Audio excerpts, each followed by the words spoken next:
Wait, this isn't how these videos usually start.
Hello there. Give me a second, I'm just gonna set the mood for this video real quick. Welcome, dear viewers, to Elden Ring, the game that's gonna drive me out of my mind for the next god knows how many hours. Today, we won't just be playing Elden Ring though, we'll be completing all achievements and playing through the whole DLC, all without leveling up a single time. That means that apart from all the bosses strictly required for game progression, I'll also need to do all of these, collect all legendary weapons, spells and talismans, and since there's 3 achievements tied to endings, I'll need to play through the game a whole 3 times, all on the same level 1 character. Yeah, don't ask me why I'm doing this to myself, I don't know either. And yes, I know there's people out there that make this game look like a complete joke and could probably get all of this done in a couple of hours. But there's one key difference there. Those people are good at the game. Me, on the other hand. Alright, enough of that. Let's get into the run. If you've ever done any kind of Elden Ring build setup or challenge run before, you probably know what's coming. Talk to Melina, grab Torrent, and then ride around to different areas picking up items for over an hour. I won't go in depth on this since it's not the point of the video, and if you want one, there's probably hundreds of great setup guides on YouTube already. I will take some time to show off the most important items though. First off, we head over to the Death-Touched Catacombs to grab one of the main weapons for the run, the Uchigatana. Then grab this crafting book for a yet undisclosed later purpose, get the Wondrous Physic Flask, and then ride to Fort Height to pick up the Axe Talisman on the way, and the Medallion Half from the fort itself.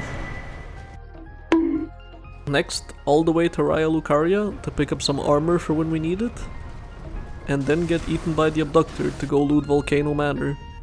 Open the totally normal chest in Agil Lake and get teleported to the best zone in the game. And while we're in Caelid, ride all the way to Fort Faroth to get the second Medallion Half, and of course Radagon's Sword Seal, the best talisman in the game for level 1 runs. Deliver this Crystallion his Uber Eats order of 1 club sandwich and get the Smithing Stone bell bearing as a tip. And then use the medallion to make our way to the Altus Plateau. Keep riding forward until we get to this cave over here with the totally not obvious illusory wall, and pick up our second Smithing Stone bell bearing. Now we can upgrade as many weapons as we want all the way to plus 12. And of course, what kind of Elden Ring setup would it be without wasting 5 minutes of your life smacking this poor old dragon for some easy runes? With all of that done, we're finally ready to actually play the game. So rest at the Grace, call up Melina, and have her take you to the Round Table Hold, which also gives us our first achievement. We have a couple of things to do here at the Round Table Hold. Give our bell bearings to the shop lady and stock up on smithing stones. Choose our first weapon for the run.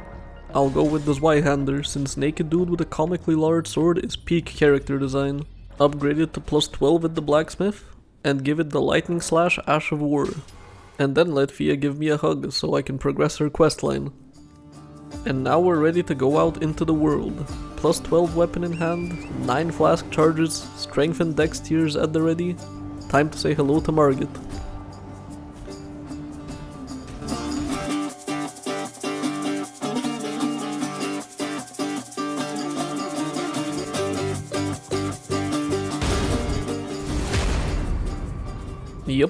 With the right preparation, even at level 1, you can absolutely destroy the early game bosses.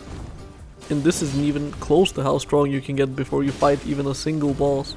I just got lazy and wanted to go fight something. And despite his reputation for bullying new players and sending them back into the world to explore and get stronger, once you fought him a few times, Margit is actually pretty easy.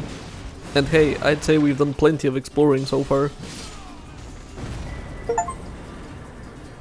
With Margit dead, we now have access to Stormvale Castle, and here we're given two options.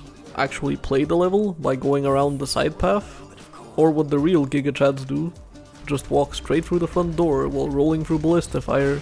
You know which one I'm going for. It really puts the castle security into question when some crazy naked hobo can just run right through your whole barricade and get to your king's chambers in like a minute. Well, at least you gotta respect From Software for just letting you skip one of their best legacy dungeons if that's what you wanna do. Welcome, dear viewers, to our first demigod, Godric the Grafted, King of Stormvale Castle, Lord of all that is golden. Oh. Turns out that just like in the lore, Godric is a massive loser. All of his attacks are extremely slow and leave massive punish windows, even with the slowest of weapons. I think most players will probably find him even easier than Margit. And Phase 2 doesn't really change that. It looks scary, sure, but if you just run under the Dragonfire and beat on Godric, you'll most likely be close to done with Phase 2 before it even really starts.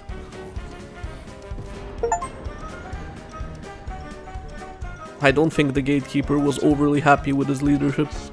With our first demigod slain, we also get his Great Rune. I won't be using Great Runes in this run, mostly since farming rune arcs is annoying and I am very lazy. But I still need to make my way up this tower to activate the power of the Great Rune since it's tied to an achievement. Just one Great Rune won't be enough though, so next we'll be going to the Academy of Raya Lucaria. And the only thing standing between me and that Great Rune is a big dog. Well, I've just come from killing a demigod, so how hard could this be?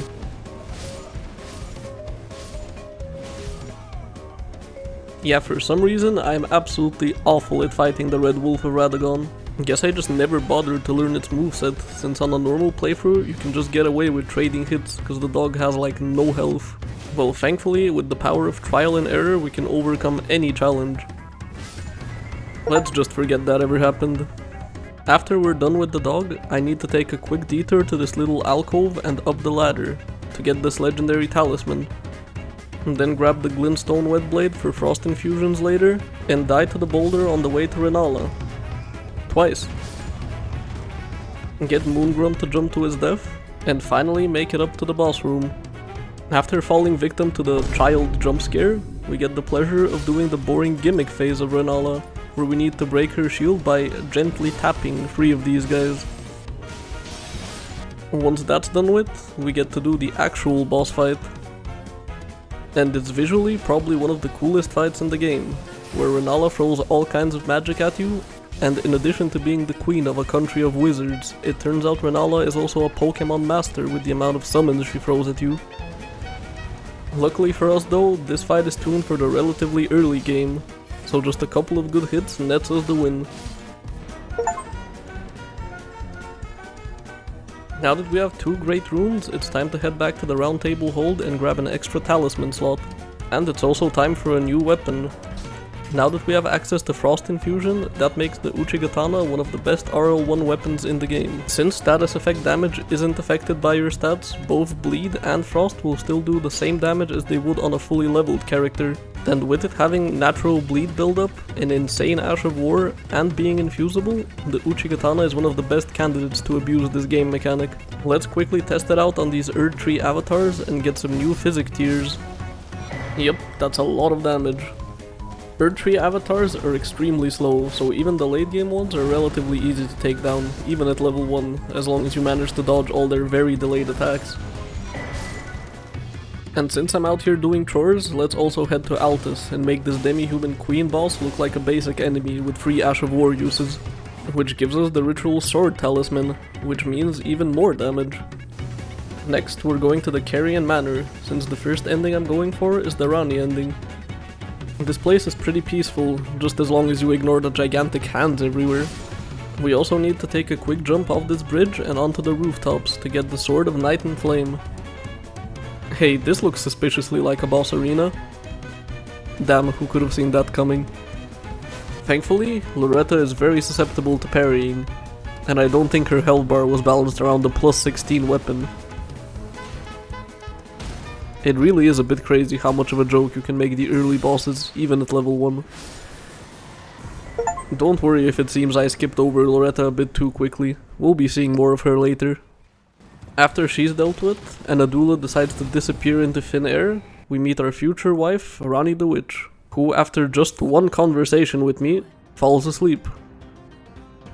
Oh well, I guess I'll just have to go kill Radahn.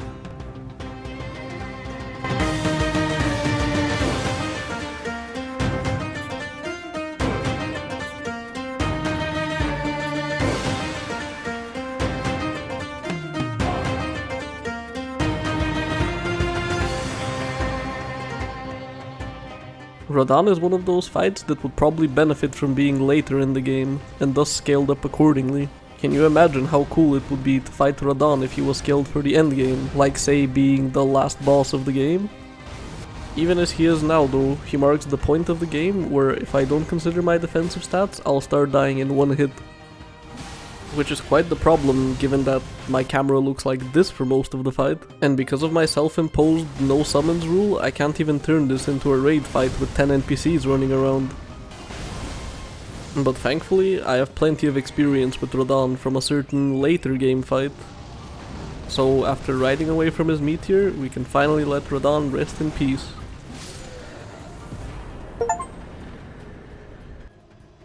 Who expected 2 flashbangs in one video?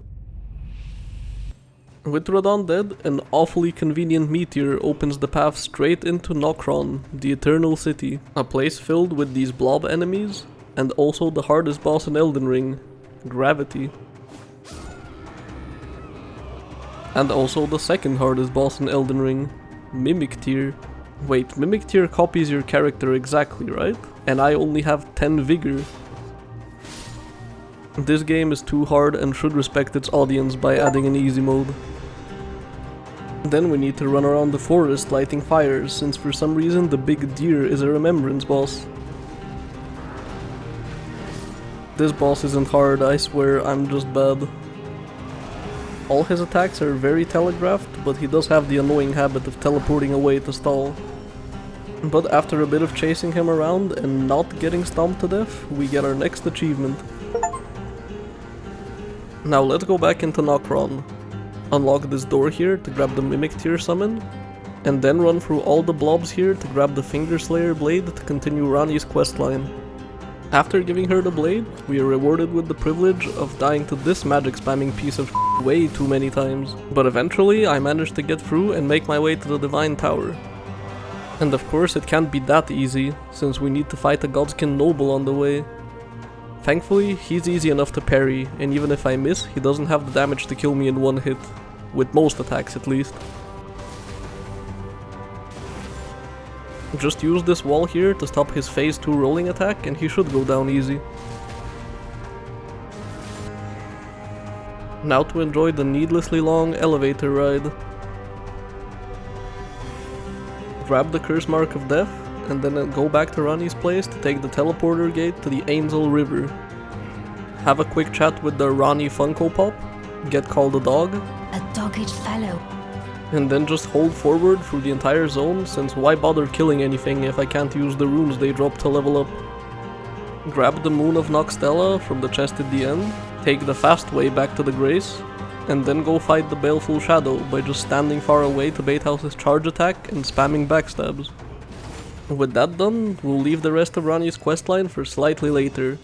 Instead, I'll finally tackle the Altus Plateau. First stop is this Falling Star Beast next to the big gate.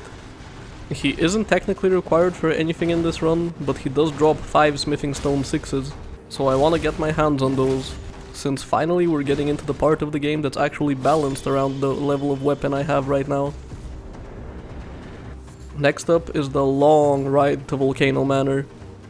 The only things worth noting here are talking to Alexander in the lava to progress his questline, getting the rune bear to break the statue for an extra free smithing stone 6s, and talking to Azur to get his legendary sorcery. After that, we're just one quick 2-minute ladder climb away from Volcano Manor. Once there, we talk to Bernal to get the Assassin's Gambit and Impaling Frost Ashes of War, then hit the invisible wall to gain access to the Legacy Dungeon. Thankfully, I had the foresight to unlock this bridge shortcut during the setup, so I can just walk straight into Godskin Noble's arena. And fighting him is pretty much the same as the one on the bridge in Liurnia. Just don't miss your parries, because this guy will actually kill you if you make a mistake. So, you come here often? Excuse me, Noble, I'm talking to my viewers here. After that, we go up the elevator, and then it's just a mad dash to Rykard's arena. My recommendation here is walk in, pick up the Serpent Hunter, and teleport out to the round table and upgrade it before actually fighting the boss. Once we have a decently leveled Serpent Hunter, just teleport back to the boss room and get ready to become snake food.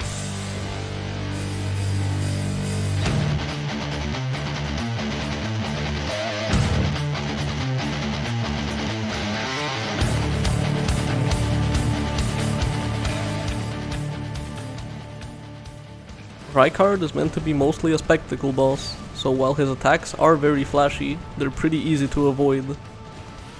Well, all of them except this one. This stupid earthquake he does in phase 1 killed me more times than anything else in the fight. For some reason, I just can't seem to dodge it. Rolling doesn't work, jumping doesn't work, so in the end I just resorted to stacking whatever damage reduction I could, staying far away, and blocking with the shield to see if that helps. A weird quirk of the Serpent Hunter moveset is that if you light attack while blocking with the shield, the attack becomes significantly faster. So between that and the weapon art staggering Rykard, you should be on the offensive for most of the fight. Just don't get too greedy and run yourself out of stamina when you need to dodge. I guess I won't be becoming snake food just yet. With that, we're now at 3 demigods down and free to go. Speaking of the demigods, let's take a quick detour to this Everjail and fight the reskinned Godric real quick.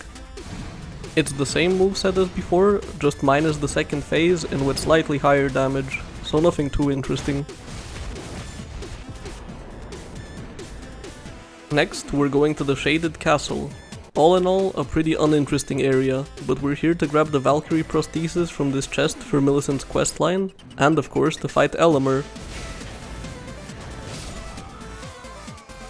Yeah, okay, that went well. When I'm not being a complete idiot, the fight isn't actually that bad. He has a few parryable sword swings, and a lot of heavily delayed shield slams that leave massive openings.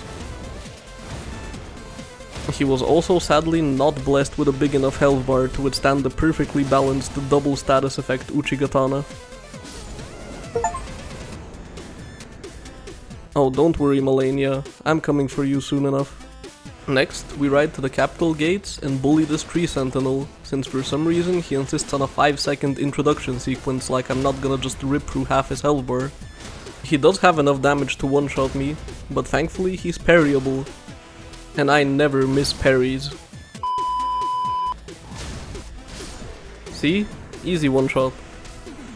I'm not very happy with the fact that every boss is starting to kill me in one hit, so I hit up Bogart over here in the moat and stock up on Boiled Crab. It gives me 20% physical damage reduction for 60 seconds. It's not like I can do much else with my runes anyway. So now with the Tree Sentinel Gatekeeper dead, we have access to Lanedell, the royal capital. An absolutely massive legacy dungeon that we'll be skipping most of since it's not needed for this run and this video will probably already end up being too long. Just jump down the rooftops, roll through the knight's arrows, kill him and hop onto the dragon. One notable exception to this first run is that we won't be going to the Lanedell sewers at all, since I'll be going for a Frenzied Flame ending in one of the later NG+ cycles, so there's no need to do it now. Once we're at these routes that lead upwards, we'll take a detour under them to this Colosseum building to grab the Ritual Shield Talisman and also quite possibly the strongest RL1 weapon in the game, the Starfist. After we're done with that, pop Assassin's Gambit to avoid having to fight all the enemies here and just sprint up the routes all the way to Godfrey's arena. Since this version of Godfrey is basically just an illusion, he's immune to all status effects, so neither our bleed nor frost will have any effect. He does have a lot of cool openings though, like strafing around his heavy swings or jumping over his stomps. He also is apparently incapable of moving faster than a casual stroll, so if I ever take a hit I can just run away and heal.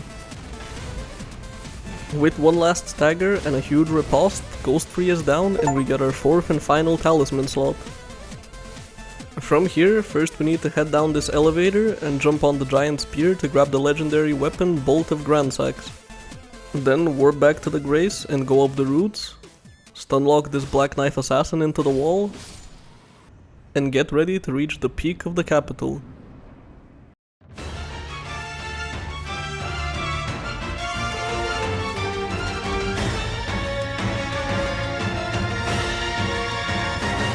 Welcome to Margit Phase 2, aka Morgoth, and this time he is not messing around. He's now faster, hits harder, and has way too many new attacks and combos. But by using the power of the heaviest armor I can carry while maintaining medium load, defense boosting talismans in physic tiers, and crab, I'm durable enough to survive 1 or 2 hits without dying. And since Morgoth has 2% health based phase changes, the fight can be relatively scripted. He has a guaranteed sword rain attack at around 80% health, and the Curse Eruption phase change at around 60 to 50% health. So the strat is to stagger him at near 80% health, get the riposte, and then hit him while he's charging up the sword rain attack to force the phase transition. And then hit him again as he's stuck in the recovery window. If you do all of this right, he should be in range to die from just a few more attacks before he even gets to do most of his crazy fast moves. All of this is possible at level 1 just because of how little health Morgoth has. I'm sure that isn't gonna be a problem when he has significantly more health on NG+. Well, that's a worry for later. Now with the King of Leyndell defeated, it's time to claim our place on the Elden throne. They just don't make giant thrones like they used to anymore. Unsurprisingly, we can't get inside the Erd Tree yet, since that would be too easy. So instead we have to go backwards through the capital, up this elevator and across the huge bridge to get to the Grand Lift of Rold, which takes us to the mountaintops of the giants. And almost instantly take a right turn into these ruins to get the Smithing Stone Bell Bearing free. Then ride across this very narrow piece of mountain while minding the sniper golem on the other side. And cross the totally normal invisible bridge.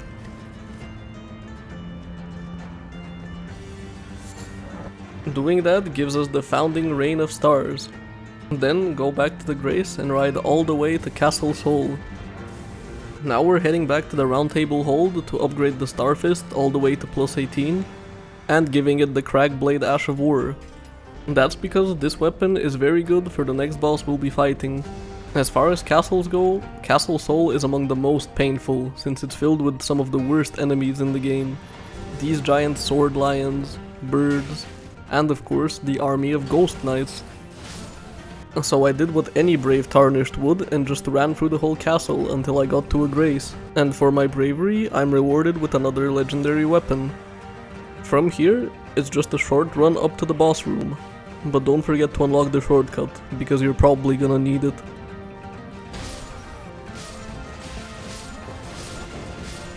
Is it a controversial opinion to say that Niall isn't even the real boss here?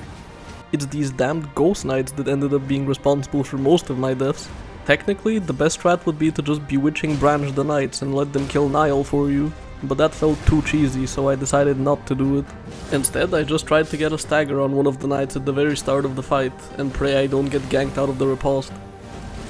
Thankfully, while at least one knight is still alive, Niall stays pretty passive, so I at least have a chance. After both knights are taken care of, we go into phase 2, where Niall gets much more aggressive and starts flying around the arena with massive lightning and frost attacks, all of which are one-shots if they hit me.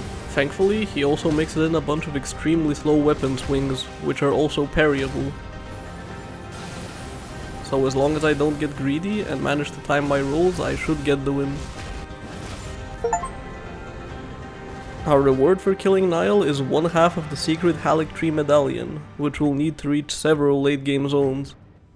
After that we get invaded by Ensha in the Round Table Hold, but I think he missed the memo regarding us killing several demigods, so he gets made fun of with a single parry and riposte. Oh, and I also forgot to fight Leonine Misbegotten back in Castle Morn, so to make the fight slightly more interesting I fought him with a +4 club. Still wasn't enough to make the fight fair, but an achievement is an achievement. And then ride over to the village of Albinaurix in Liurnia to grab the second secret medallion half. I'm kinda not following any kind of logical progression path here, just running around doing different things, so the next stop is the Lake of Rot, the most enjoyable zone in the game, where I definitely didn't just spam quick step to get out of there as soon as possible. I'm just gonna take a quick nap inside this comfy looking coffin, and we end up in Astel's boss room. Now this boss looks very scary and flashy, but he's actually hilariously weak to our Starfist. Plus, when using the Ritual Shield Talisman and damage reduction physic, almost none of his attacks are one-shots, so he's a massive pushover.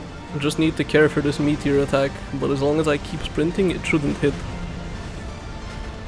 I surprisingly killed this guy first try, so I'm just gonna let the fight play a bit since I don't have too much footage.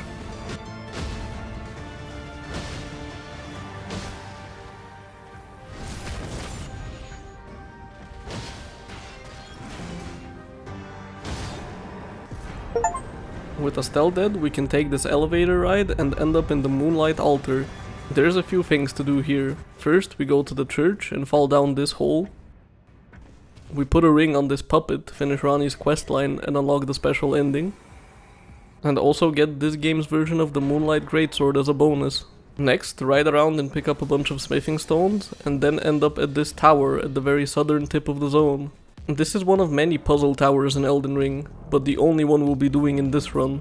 In this case, we need to find and kill 3 giant ghost turtles. Make sure you bring some kind of ranged weapon here.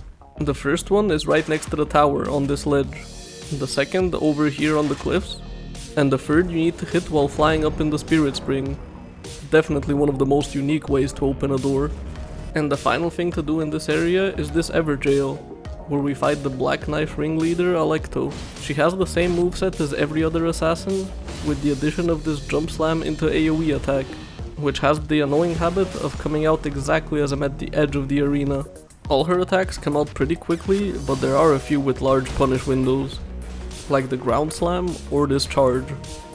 Now that she's dead and we've got the legendary summon, it's time to head back to the tower to pick up the legendary spell Rani's Dark Moon. Next up on our journey is going back to the Grand Lift of Rold, but this time using the secret medallion to get to the consecrated snowfield, where there is absolutely nothing that would make me spend even an extra second in this zero visibility zone from hell than is absolutely necessary. You might think I'm here to make my way to the Halleck tree, but that's for slightly later. First, I need to not die to this NPC invader. I don't know what I expected, honestly. He had the high ground. After he's taken care of, I take this teleporter gate to arrive at Mogwin Palace. Ride straight through all the Albinaurix and the gigantic skeletons, grab the map fragment and the grace, and then go back to Altus, because why would I want this video to be easy to follow? Nah, I'm actually just here to kill Eleonora and get her physic tier that negates Mog's guaranteed hit ritual attack. And because I'm still procrastinating, I go to the smithing stone cave in the snowfield and accidentally start an underground fight club. I went here to grab an ancient dragon smithing stone, so that I could upgrade the Starfist to +25 and earn us the God-slaying armament achievement. Alright, enough side quests. Let's go back and fight Mog now. Just kidding, I'm gonna fight this NPC first to get his mask, since it buffs my damage when things around me bleed. Okay, for real this time.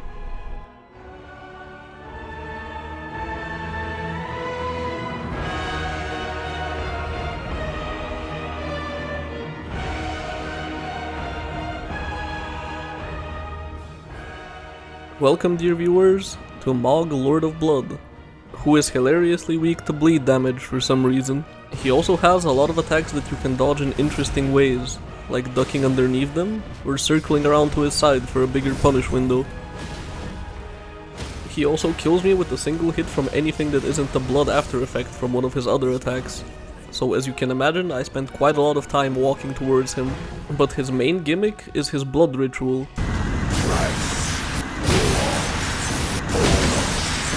At certain health breakpoints, Mog will do a countdown, and once that's complete he'll start his phase 2 transition, where he heals and does a lot of damage to you. That's unless you have the Purifying Crystal tier equipped. He will still heal, but will do almost no damage to you and won't stagger your attacks. So there is a way to have Mog queue up all 3 of his countdowns and his phase transition one after the other, giving you something like 10 seconds of him just standing there and letting you get free hits in. If you had a normally leveled character with a good build, you would probably just kill him before he even got the chance to do anything.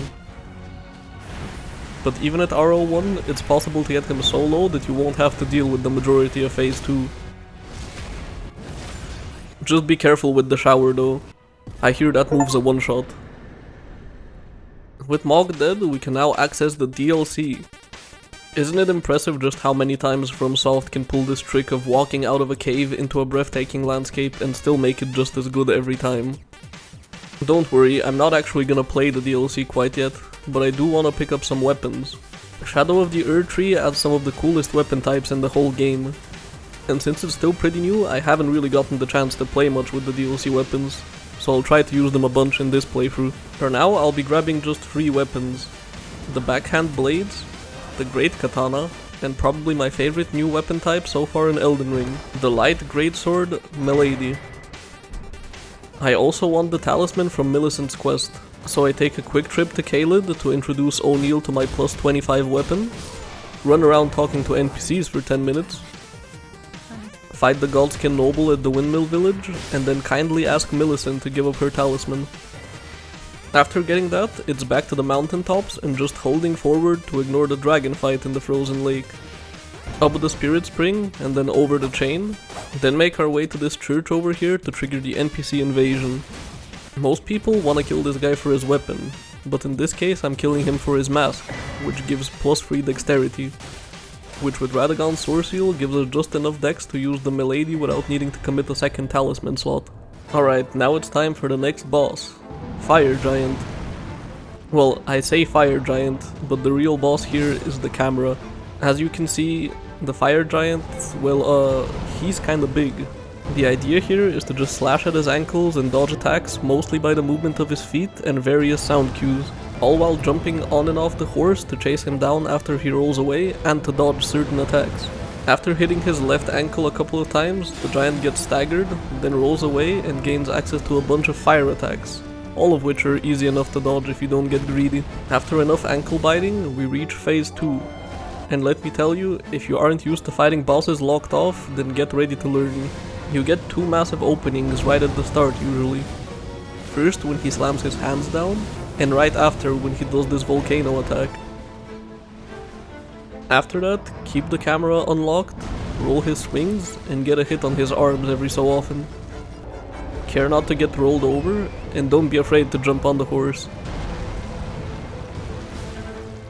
It's a bit of a tedious fight, but the giant will eventually fall over.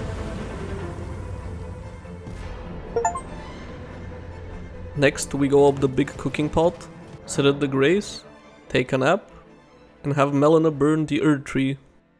That nap was so good, we wake up in this place. Welcome to Crumbling Faro Mazula.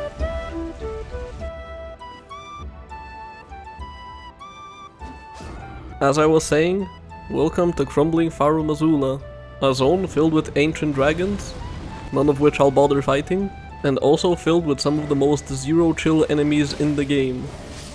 This is why I'll never even think about doing these games deathless. And it's home to one of the main reasons this run is only mostly no cheese. Welcome to Godskin Duel. People have a lot of different definitions of what cheesing a boss means, but to me at least, it means breaking the way the fight is supposed to work to a significant degree. And I'm pretty sure that sleep potting the duo and killing them before they really get a chance to do anything falls squarely under that definition. But in this case, I don't even feel bad about it. This boss is stupid even in a normal run, let alone at RL1, where a single hit from either of them sends me back to the nearest grace. Could I have learned the fight and kited them around pillars, slowly killing each over 10 minutes? Yeah, probably, but this boss doesn't deserve it. So instead, I'm putting them to sleep permanently. With that great boss behind us, let's test out the Milady on these beastmen.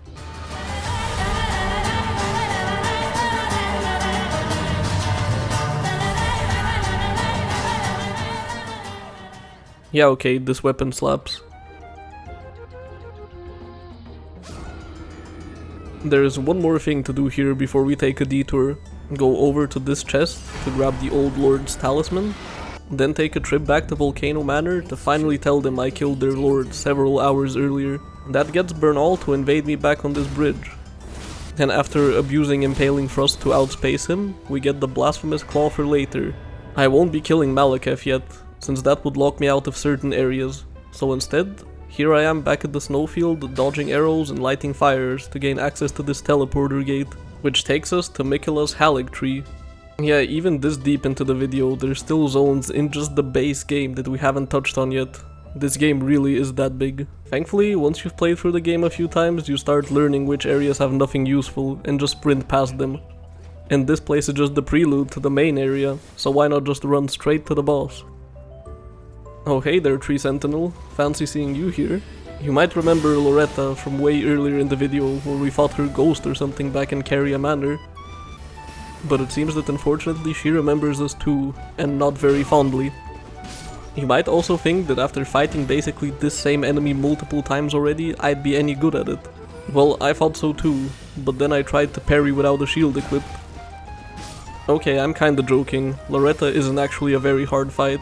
She's just a Tree Sentinel with some pretty easy to dodge magic attacks, and she's dealt with in much the same way.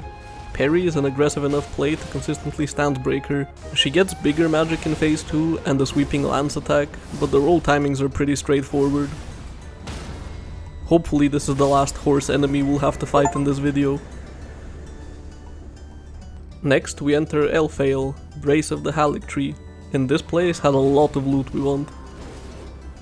The legendary summon guarded by this Cleanrot Knight, Marika's Source Seal from behind this locked door, and a few ancient dragon smithing stones. After that, it's back to my favorite zone design, the Poison Swamp. Thankfully this time it's not as big as the literal Lake of Rot. Next we do some parkour across these trees and drop down the roof here to loot the Dragon Crest Great Shield Talisman, which will be one of my go-tos for the rest of the run. And then we're just one elevator ride away from the most infamous boss in Elden Ring history. I am Malenia, Blade of Miquella, and I have never known defeat.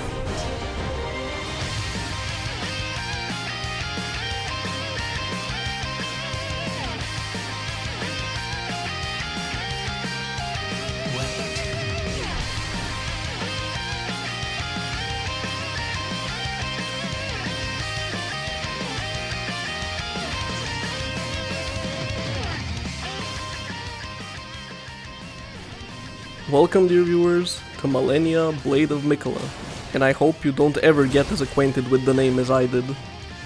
Out of every boss in the game, DLC included, Malenia is the one I spent the second most time on. A bit over 3 hours to be precise. And as you can imagine, I got quite familiar with her moveset over those hours. And I would say that by the end I was actually pretty good at fighting her. The trick to Malenia is all about spacing her out. A lot of her attacks leave just big enough openings to punish if dodged properly. Keep Malenia just out of reach and always be ready to react to her next move.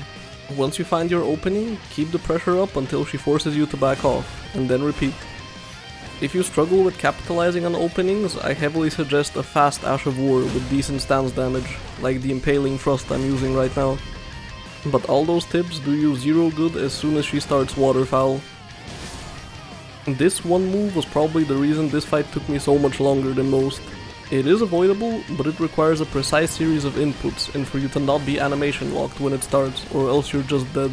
Yes, I do know there's a way to dodge it regardless of positioning by circling around her and rolling at a precise time, but I was just not good enough to do it consistently, so I just stuck to this method.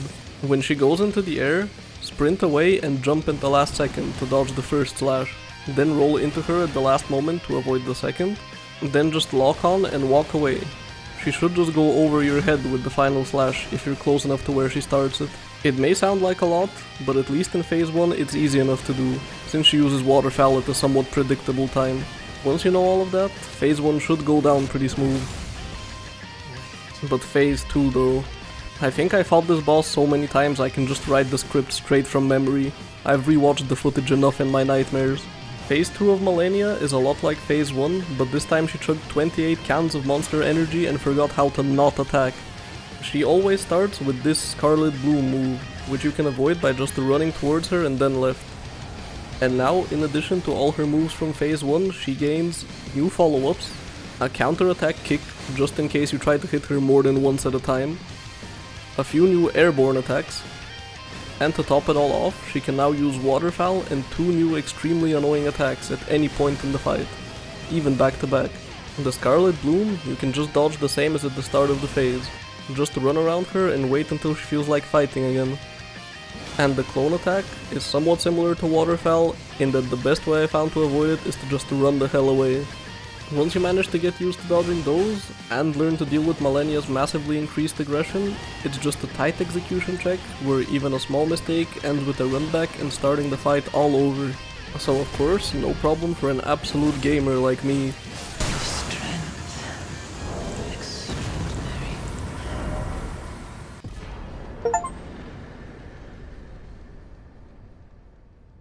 That fight exhausted me so much I needed a break from bosses and went to the DLC to collect Shadow Tree fragments for the next hour. And then I went on a massive base game cleanup to grab all the achievement required items I skipped over.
We aren't done yet though, and I'm here to showcase the power of using boss weaknesses against them.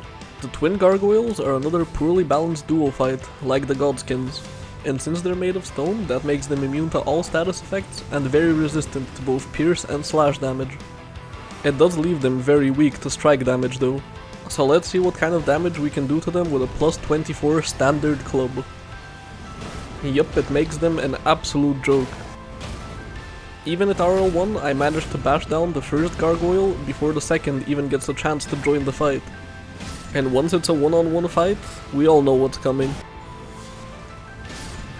I have no idea why this fight in particular is tied to an achievement, but maybe it's because it opens the way to the Deep Root Depths, where after some root platforming, we get our last legendary spell, Elden Stars. And if we continue down the path, and up some more routes, we find the conclusion to that Fia questline we started all the way back in the first few minutes of the video. I guess gang fights didn't go out of style with Dark Souls 2.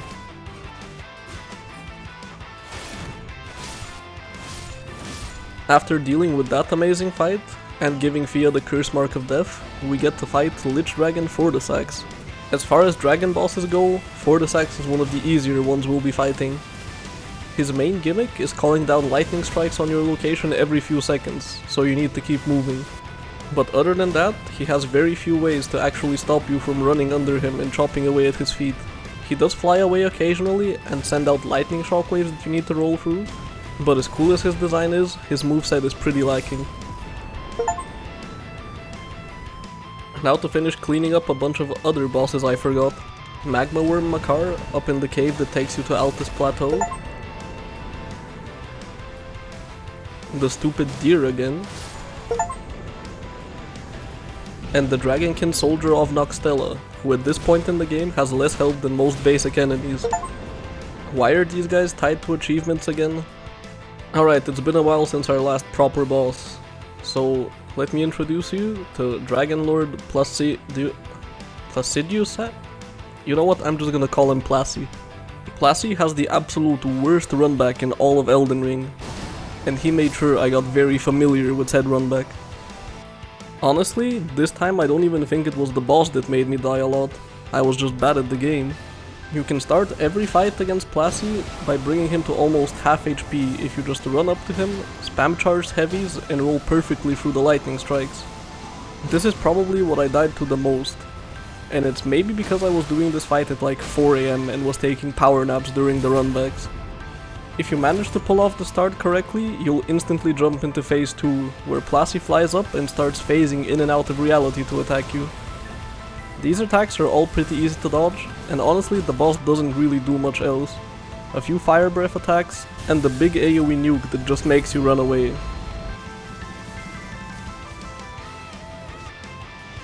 No idea why I had trouble with this one in particular, but in the end, a win is a win.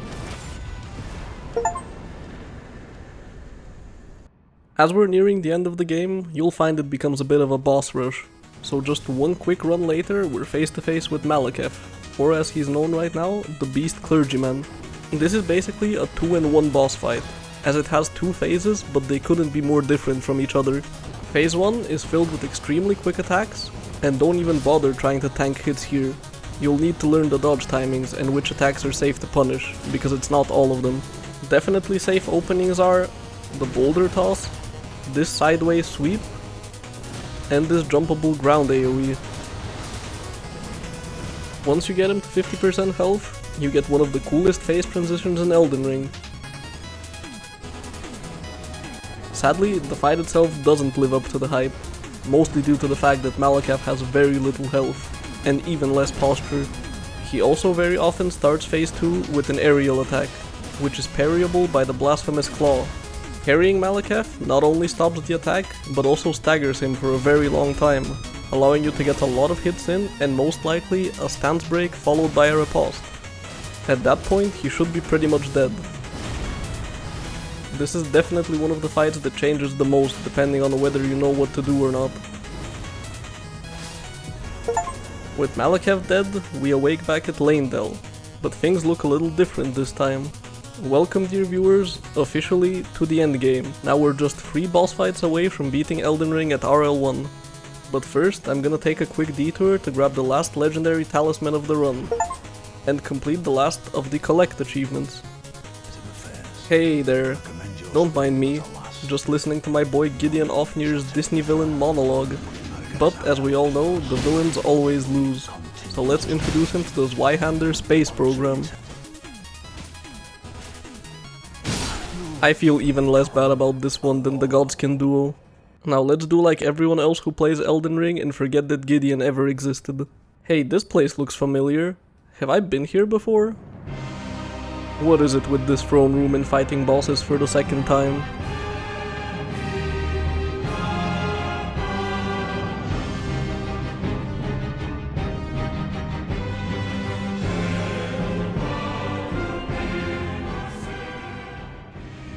Welcome, dear viewers, to Godfrey, but not yellow this time. A lot of his moves are the same as his ghost version, but now he has endgame health and damage. Doesn't really impact how we play the fight though, still jumping his stomps and strafing around his axe swings. He does have a bunch of gigantic ground AoEs now though. What's important with Godfrey is to not panic and always stay close. Rolling away is an easy way to get caught by a lot of his attacks. But it can't be as simple as just a stronger version of an earlier boss, because of course there's a second phase, where now instead of slow, easy to read axe swings, we get massive ground slams, quick lunges and kicks, and insta-kill grab attacks. The same rules still apply though. Stay close to him and keep strafing. The Ash of War from the backhand blades helps a lot here. time your rolls on the giant slams, and send this WWE reject back to reality TV. With that, we now have almost every achievement in the game. The only exceptions are the free ending achievements, and one from a boss we'll be killing on the way to the Frenzied Flame ending. But we won't be getting any achievements for just sitting around, so let's finally enter the Earth Tree.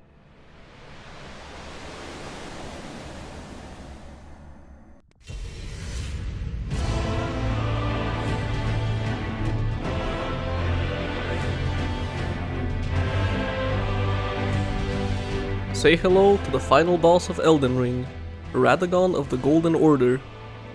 Radagon has two types of moves, ones that he holds long enough for me to get up and make a coffee, and ones that come out almost instantly.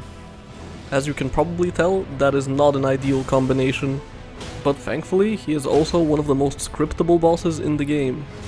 At the start of the fight, Radagon graciously gives you time for 2 free heavy attacks. From there, you need to react to whatever he does next and find opportunities for 2 more heavy attacks. Take the riposte and hit him again as he's getting back up. This will trigger him to do this stomp and then fly into the air. When he lands, you get another heavy attack, and this will most of the time push him to teleport away and start doing this triple hammer slam. You can fit 1 hit in between each of his slams, so by the end you should get another stagger and he should be dead. Okay, I lied. This is the real final boss of Elden Ring. But much like Radagon, Elden Beast also insists on letting you hit him for like 10 seconds at the start of the fight. I don't know why both phases of the final boss are this predictable, but I won't complain since it gives me a free stagger. Something cool you might not know if you haven't played Elden Ring since the DLC released is that you can now summon Torrent in the Elden Beast fight. Honestly, 10 out of 10 change, since it makes chasing him around much less annoying. It still doesn't let you outrun Elden stars though. Yes, this fight does feel as annoying as it looks. Even with Torrent, half the fight is spent running after Elden Beast, and the other half is spent either dying to Elden stars or dodging some very easy attacks. I wish I could make this boss sound interesting, but that's far beyond my talents. Well, there we have it. We've beaten the game. But that would be a very anticlimactic ending. Thankfully, we still have a whole DLC to play. But as you know, the DLC didn't come with any new achievements, and can technically be beaten in just 3 bosses. So instead, our objective here will be to defeat every Remembrance boss. Now, Shadow of the Erdtree is still Elden Ring, but it also has a very different way of handling character power. I'm not sure how known this is, but Shadow of the Erdtree scales to your character's rune level. I know that I and a lot of other players felt that on our first playthroughs when going in at like level 150 with 60 vigor and still dying to basic enemies in 2 to 3 hits. But that scaling also means that going in at rune level 1 isn't nearly as impossible as it sounded at first. Instead, to make your character stronger in the world of the DLC, you need to collect Shadow Tree fragments. There's 20 levels of Shadow Tree Blessing, and each increases the damage you deal, and decreases the damage enemies deal to you. You can collect quite a few of these without ever having to fight a single boss, but due to my own laziness, I only grabbed the ones that are relatively easy to find. But even still, it was enough to get us to Shadow Tree Blessing level 10. Which is much more than you would have without spending any time on a setup. Alright, enough explanations, let's get into some gameplay.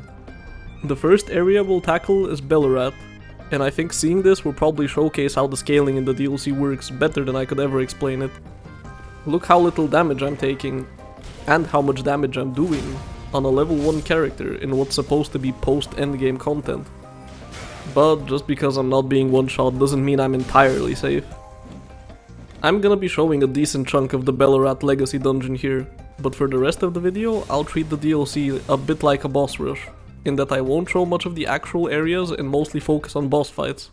I'd like to say that this was a creative choice on my part, but in reality I ran into the problem that I literally ran out of hard disk space and had to cut down a lot on recording. So sorry if you were hoping to see more of the world, but hey, at least you won't have to watch me run through whole zones without fighting anything anymore.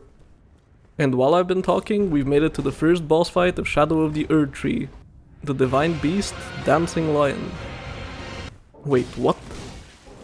Okay, I'm pretty sure that guy isn't supposed to be in the boss room. Alright, let's try that again. You might be misled by the name, but the Divine Beast is neither divine nor a beast. It's actually two guys on top of each other wearing a costume. And that makes for some very awkward to dodge attacks. Here's the first time I run into a problem. And that problem is that I've only played the DLC one time, and I never really learned the bosses properly. Thankfully, being early in the game, the scaling means that I don't die instantly to getting hit, so I can get away with being a bit bad. Most of the lion's attacks are heavily delayed bites and slams, both of which aren't too hard to avoid after learning what's actually an attack and what's just the awkward movement of the boss. And at half health, we of course have a second phase, where the lion gets elemental attacks, cycling through lightning, frost and wind. All of which add some AoEs to the attacks we've already seen, and additionally 1 or 2 new attacks for each phase. Thankfully, none of them are very hard to deal with, so after getting used to dodging the basic combos, it's just a matter of time until the lion is down. And with that, we get not only our first DLC remembrance, but also this funny helmet that I'll talk about later. Next up, we're going to Castle Ensis to fight Magic Malenia. I'm only half joking with that name.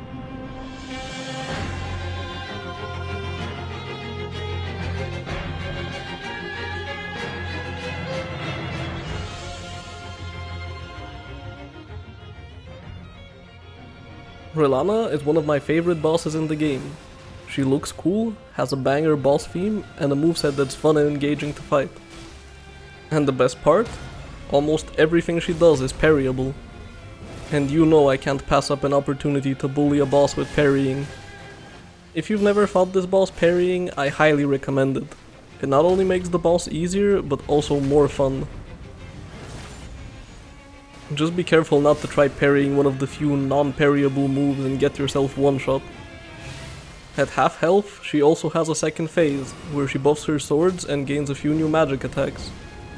But thankfully, it doesn't stop you from parrying her over and over. Just make sure you don't get too distracted by how cool this attack looks and forget to dodge it.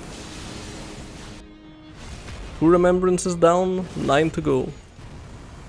Well, technically 8 to go, but I'll talk about it later. Next, we ride all the way from Castle Ensis to the entrance of possibly the biggest legacy dungeon in the whole game, the Shadow Keep. And while we wait for this elevator ride, let's talk about that funny helmet. The Divine Beast head gives +4 to both dexterity and strength, at the cost of making flasks heal you less. But with my health bar being as small as it is, that's really no downside at all. The real downside is that now my character looks like this. Well, if I'm gonna look stupid, I might as well go fight a stupid boss. The Golden Hippo is just a glorified normal enemy that they made bigger and gave a second phase. All his attacks are slow and predictable, and he has like almost no stance. The only annoying part about this boss is that he turns into a porcupine in phase 2 and gets some attacks that I swear are impossible to consistently dodge. He isn't even a remembrance boss, so I won't give him more time than he deserves. You know who is a remembrance boss though? Commander Gaius and his stupid boar. If, like me, you struggle to not get hit by this charge at the start, the best trick I found is to use the torrent dismount iframes instead of trying to roll through it. Other than the charge, Gaius is a very nice, straightforward boss. Definitely the most fun version of a mounted boss we've fought so far. He has a bunch of positioning based openings, and his attacks feel great to dodge since it's all pretty intuitive. And just like every single boss in this DLC, he has a second phase at 50% health. Original, I know. His second phase doesn't really change much though. It was probably luck, but he didn't even use any of his phase 2 exclusive attacks on my kill. With Gaius dead, we get not only our third remembrance, but also 5 Shadow Tree fragments. We can also use the remembrance to get his weapon, which has a unique Ash of War. On a completely unrelated note, check out this cool skip I saw someone much better at the game do and copied. And since I'm here, I'll kill this weird dragon NPC to get the Dragon Hunter Great Katana. Next, we're going to the Cerulean Coast, dropping down this hole, stealthing past all the annoying enemies here, and taking the plunge. We won't die. I felt it was getting a bit stale on the weapon side, so I'll fight the Putrescent Knight with the Zweihander, but giving it the Sacred Blade Ash of War. And since he's an undead enemy, he gets absolutely destroyed by it. Do you think this will finally be the last horse boss we fight this run? He has some really fun to dodge combos, but overall not that many different attacks. And he also has these blue flame attacks that you need to jump over. Rolling will just get you killed. Speaking of getting killed, check out how this fight ended. That actually counted as a kill. Never knew it worked like that. After that, we'll be going to the most out-of-the-way boss in the DLC, which in true From Software fashion starts by hitting this invisible wall in Shadowkeep. Then, it's another coffin nap, and like 20 minutes of holding forward to get to this catacomb, where at the end, we get to fight Jory, an extremely annoying boss whose whole moveset is spamming magic, teleporting away, and summoning other enemies to stall you. I'm embarrassed that I somehow ended up dying to this guy, but his only purpose is to gatekeep the entrance to the Abyssal Woods. I thought I was playing Elden Ring, not Metal Gear Solid. After honestly way too long, we make it to Midra's Manse, and we're here to beat up an old man, who does not take kindly to said beating. Welcome to Midra, Lord of Frenzied Flame. I am actually kinda proud of my Midra kill, so you're gonna be seeing a lot of footage from just that one attempt. This projectile attack happens at the start of every fight, and it's a great opportunity to get a free stagger. Midra is a very honest fight, in that it's pretty much just timing your dodges and hitting when you get the chance. Almost no gimmicky stuff going on here. He has a lot of health, so bleed is pretty nice here. And he also has low stance, so if you hit him with charged heavies frequently, you'll get a lot of crits. And you won't believe it, but he has a second phase at 50% health. You can avoid this attack by just circling around him. For some reason he'll just always miss if you do this. In phase 2 he also gets this really long combo that took me way too long to figure out the timings on. But other than that, it's still just timing rolls and hitting the boss. If I showed just this fight in the video, I might fool someone into thinking that I'm secretly good at this game.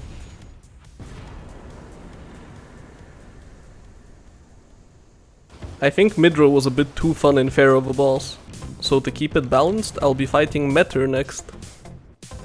But to even get to her fight, I need to go through these extremely annoying finger ruins and blow these horns. Now the most important thing when fighting Metter is to be as tanky as possible. You'll see why in a second. Her attacks come out pretty quick for a boss so large, and if you didn't stack defensive boosts, all of them would kill in one hit. Thankfully, she is very easy to stagger. But she also has the annoying habit of jumping away and spamming you with ranged attacks. And of course, 50%, second phase. Here's the reason I said you wanted as much defense as possible. This stupid laser is pretty much impossible to dodge normally. There are some ways around it, but by far the easiest is to just have enough health to tank a hit from it. I'm so glad I didn't have the moronic idea to do this video hitless. Worst boss of the DLC, done.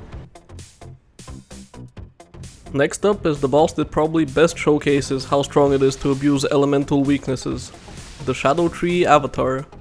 This big sunflower takes 40% more damage from fire, so we'll be using a fire-infused weapon with the Flame Spear Ash of War. And just look at what we're doing to him. The big sunflower is unique in that he's the only fully free-phased boss fight, but makes up for that by having almost no health in each of the phases. You can hit his body, but hitting the head is way better, and you get plenty of openings to do it after each of his attacks. And there's only a few changes in each phase, like him getting this charge attack in phase 2, and this explosion in phase 3. Honestly, I think I kinda robbed myself of actually doing this fight, because my damage was so ridiculous. But oh well, it's not like I'm in danger of running out of bosses to fight. The Shadowkeep area was sadly a victim of the great hard drive purge of 2024, so we're skipping directly to Mesmer. But thankfully, Mesmer is a good enough boss to make up for that.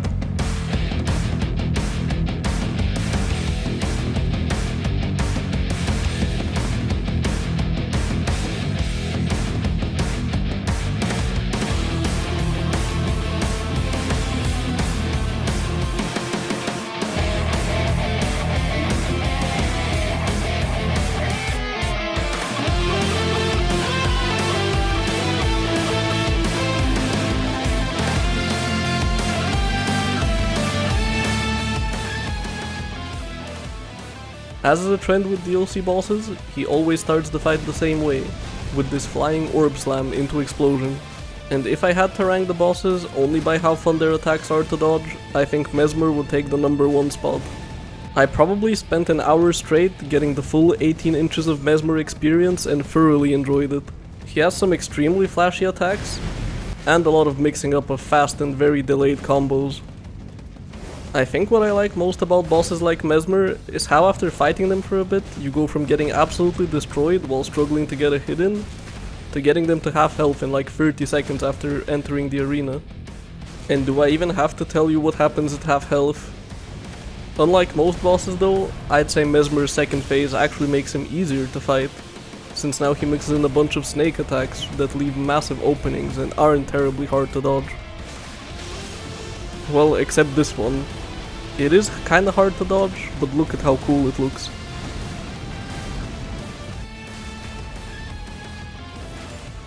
Hard to believe this is already our 8th remembrance. Time sure flies when you're dying a lot.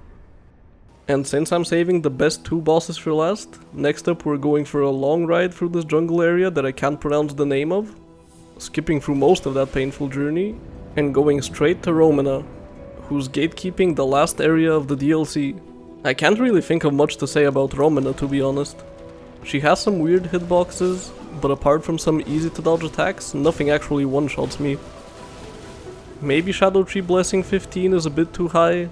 I was debating doing the DLC with no blessing, but I figured since this was only my second time seeing any of these bosses, that was probably a bad idea. Maybe someday. Okay, let's actually talk a bit about the boss. She dashes a lot around the arena, and totally uniquely, has a second phase at 50% health, where she covers the arena in exploding butterflies. Well, actually, I don't even know if this should be considered a second phase, since she seemingly doesn't get any new attacks except this one. I have no idea why I found this boss so forgettable, but I swear to God by the time I started editing I didn't even remember she existed. With Romana dead, we can now burn the ceiling tree and gain access to the last zone of the DLC. But there's one thing we haven't done yet, and that's going to the Jagged Peak. Bale technically isn't a remembrance boss, but the item he drops serves basically the same purpose as a remembrance. And he's one of the coolest bosses in the whole game, so for this run I've decided he counts. I mean, come on, look at the run to his arena. How could I skip this?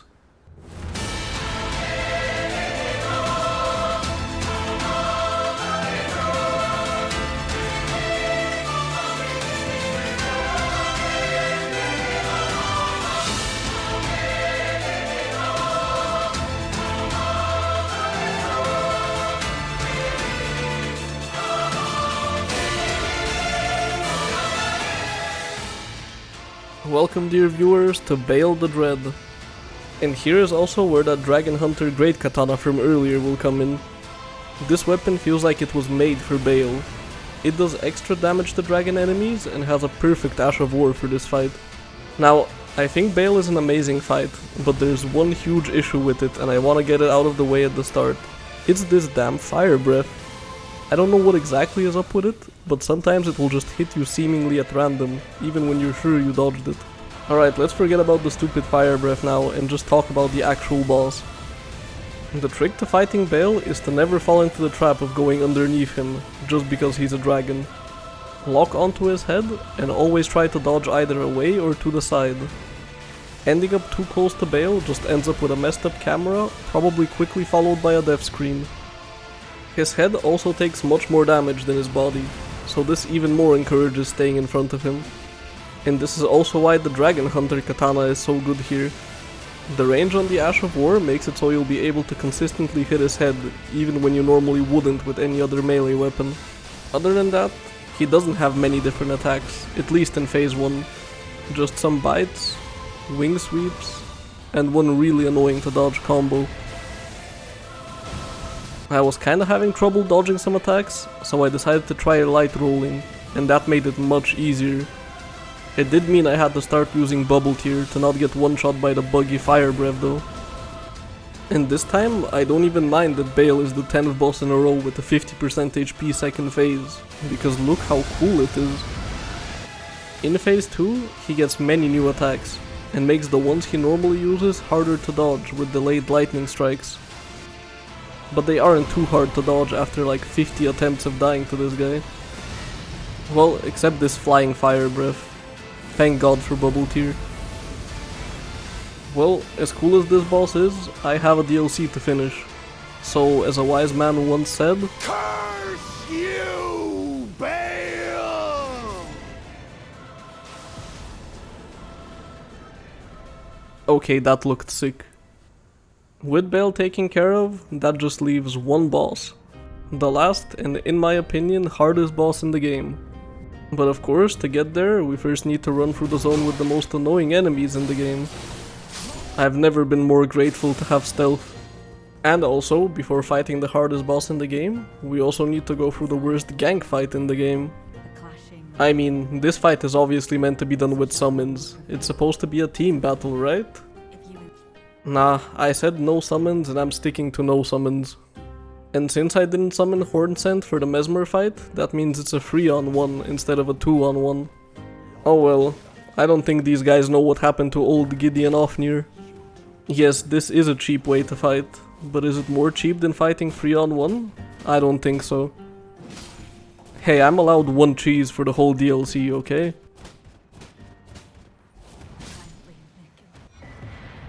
Alright, now that that wonderful boss is behind us, there's only one thing left to do.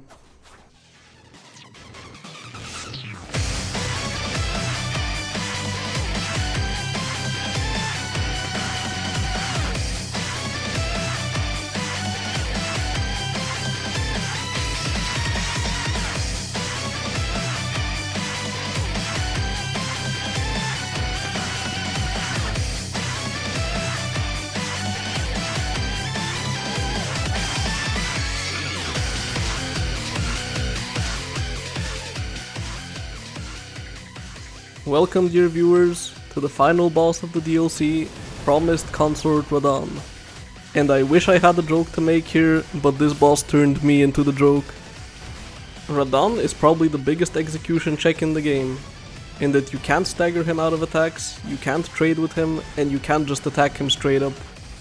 You need to wait and see what he does, react accordingly, and then take your small punish window, and then repeat. And the worst part is, this boss got nerfed just before I fought him in this playthrough, and I still struggled a lot. I'm not sure if the nerf touched any damage or health numbers, but I know it made his hardest to dodge attack way easier. At one point, I even switched my setup, since I found that a weapon with a very fast attack can hit in between some of his combos. This fight really has everything.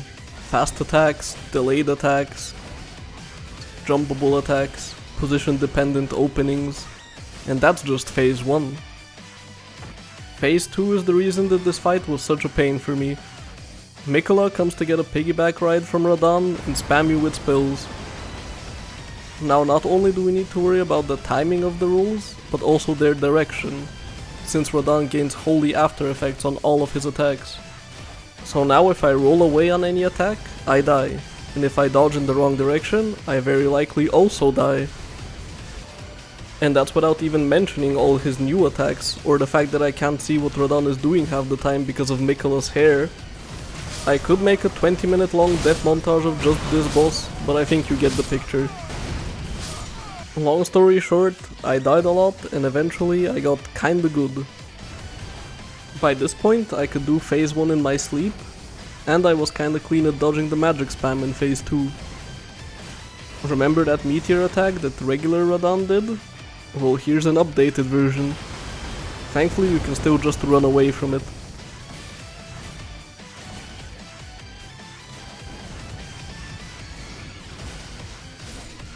And after far too many attempts to count, there we have it. We've now beaten every Remembrance boss and completed the DLC. Well, now the only thing we have left to do is to go back to the end of the game and get our first ending. Age of Stars completed, 2 more to go. Time to go into New Game Plus. And since I'm here, I might as well kill the tutorial boss. There's no avoiding the death though. Now that we're in the second playthrough, all enemies will have more health and more damage.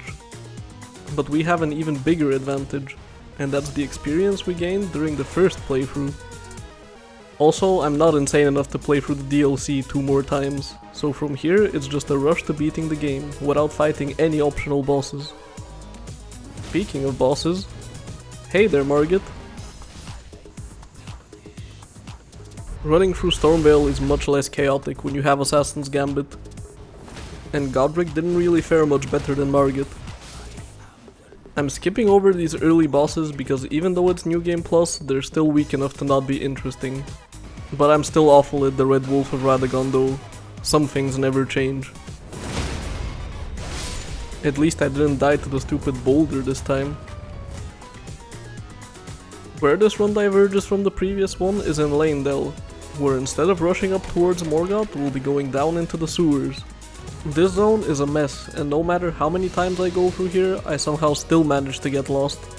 Well, thankfully, I don't have to go through the entire zone, since the only reason we're here is to unlock the Frenzied Flame ending, which is all the way down this elevator. And what do you know, we have to fight Mohg again. This Mohg is just another illusion, like Yellow Godfrey, and he's pretty much the same as the one we've already fought, just it's only phase 1 and without the blood ritual. Honestly, not being able to hit him freely for 10 seconds while he stands there counting kinda makes the fight harder. Well, there's our final non-ending achievement. Finish line is in sight. Turns out you can't actually get to the Frenzied Flame before killing Morgoth. Never knew that since I always come to this area late. Well, I guess that's what we're doing next. The stagger strat I used on my first Morgoth kill didn't really seem to work for some reason, so I had to actually play the fight. But even on New Game Plus, Morgoth still has kind of laughably low health. And I think the fact I'm surviving hits even at this point shows how strong defense boosting talismans and buffs can be. At least this time I got to strike a pose. Now we head back into the sewers and through the previously sealed gate. I think I gave Consort Radahn too much credit. He was only the second hardest boss after all. After not failing the platforming section again, we've arrived at the Three Fingers, who thought we were a bit cold without clothes on, so decided to warm us up a bit. With that, at the end of the game, we'll now receive the Frenzied Flame ending. So it's back to the mountaintops to fight Mr. Fire Giant. I mean, I would show the zone here, but all you would see is 10 minutes of me holding forward on my horse. The mountaintops really don't have much interesting going on if you're just trying to beat the game quickly. Also, this Fire Giant fight was even easier than the last one, since I'm using the overpowered Starfist now. Rest in peace, Giant. I'll see you again in the next New Game Plus cycle. The big difference in the Frenzied Flame route is that instead of having Melina burn the tree, you get to do it yourself. Don't ask me how I survived falling in here. Oh boy, back to my favorite zone. And you know the Godskin duo isn't getting any mercy. Hope they enjoy their nap. Malekith is exactly the same as before. Take phase 1 slow and steady, and then parry him with the Blasphemous Claw in phase 2 and kill him almost instantly. Hey there Gideon, long time no see. Godfrey was probably the biggest difference from my first playthrough. I absolutely destroyed this man. Am I actually getting good at this game? Yeah, okay, never mind. Jokes aside though, I really did find this fight much easier for some reason. Radagon is still the same scripted fight as before. Nothing interesting here. But I did realize that I never showed the extremely stupid way of dodging Elden stars in the first Elden Beast fight. He always does the attack at half HP, so what you need to do is stand in front of him like this, and when you hear the sound cue for the attack start, run underneath his hand and behind him. For some reason, this throws off the tracking of Elden stars enough to where you can just outrun it, even when it was fast enough to catch me while riding Torrent. Well, I have nothing else to add to this fight, so...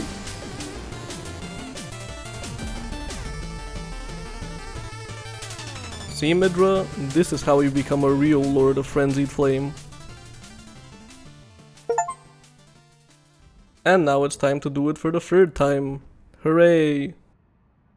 But well, I don't think there's anything left we haven't seen during this video. So how about instead of slowly walking around the world again, we turn playthrough 3 into a montage.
And there we have it.